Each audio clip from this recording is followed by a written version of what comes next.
Hashama harka fuunee akkam jirtu jaallatamoo kabajamoo hordoftoonni maatii chaanaalii Oromiyaa Star hundi keessan bakka jirtanitti nageenyi keenya kan kabajaa fi jaalalaa isin haa qaqqabu isiniin jecha guyyaa irraa kana odeeffannoowwan baay'ee murteessoo ta'an dhimma artistoota kana tibba kana dhimmi isaanii hedduu odeeffamaa jiru irratti odeeffannoo maddeewwan keenya garaagaraa irraa qulqulleeffannee qabannee isiniif dhufnee jirra. Isinis hanga xumura qophii kanaatti turtii nu faana taasisuudhaan odeeffannoo fi icciitiiwwan artistoota kanneen akka Sinnishaa Mul'ataa, Jireenyaa Shifarraa akkasumallee Caalaa Bultumee irratti odeeffannoowwan garaagaraa namoota garaagaraa fi maddeewwan garaagaraa irraa arganne waan isiniif qoonnuuf hanga xumuraatti turtii nu faana taasisuudhaan odeeffannoo kana dhaggeeffadhaa isiniin jecha obboloonni yookaan namoonni chaanaalii Oromiyaa Staariif haaraa taatan yookaanis sabiskiraayibiin godhin jirtan sabiskiraayib gochuudhaan maamila keenya ta'uudhaan nu hordofaa isiniin jecha viidiyoo kana immoo laayik gochuudhaan akka namoota hedduu bira viidiyoon kun nu qaqqabuuf nu gargaaraa isiniin jedha. Amma kallattumaan gara qophii fi sagantaa koo guyyaa irraatti kan isin dabarsu ta'a.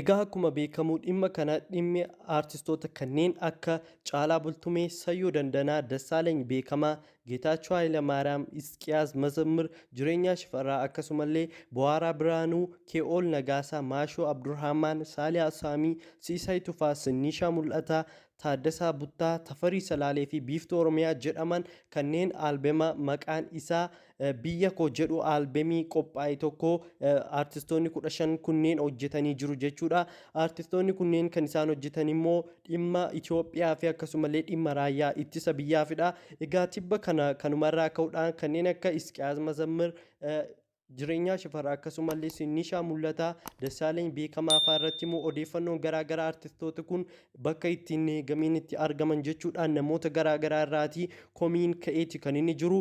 Kanumarraa ka'uunis dhimma artist Sinnishaa Mul'ataa irratti odeeffannoo jabaa tokko arganneeti kan inni jiru. Dhimmi Sinnishaa Mul'ataa kunis akkuma beekamu daayirikteeraa fi hoogganaa olaanaa OMN duraanii kan ture Girmaa Guutamaa odeeffannoo baay'ee barbaachisaa ta'e tokko dubbateeti kan inni jiru. Egaa akka Girmaa Guutamaan jedhetti sirbi kun yookaan sirbi Sinnishaa Mul'ataa mata dureen isaa goota koo jedhu akka jechuu isaati durumaanuu qaallicha badhoo yookaan abbush faarsuudhaaf isumaan ispoonsara ta'e kan hojjetamedha. Ijoollee OMN keessa teessee waa dhagahu malee haalaan dhaggeeffachuu hin beekne tokkotu irra deddeebiin OMN irratti gadhiisisuudhaan sirbicha akka waan quuqama qabsoo sabaatiif jecha hojjetamee fakkeessite wallaalummaadhaan jedhee beekaa osoo hin taane wallaalummaadhaan osoo hin hubatiin jechuu isaati. Jaamaa kana dogoggorsiifte fakkaata jedhe.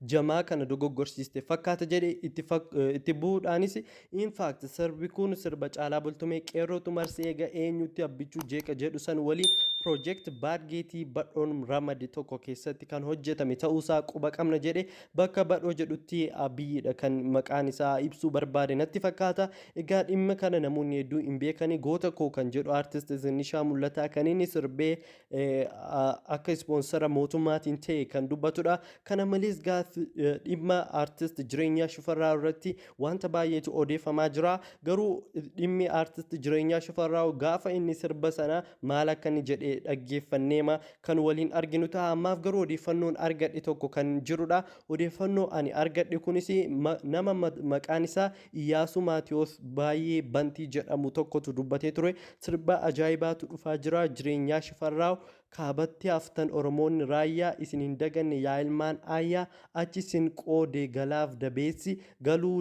galuu geesseetta waboo jabeessi sirba jedhu akka qabatee dhufaa jiru jedhee dubbate. Egaa akka mata dureen sirbi Jireenyaa Shifarraa jedhutti raayyaa kan jedhudha. Mata duree sirbi Jireenyaa Shifarraa albeemii sana keessa jirudha.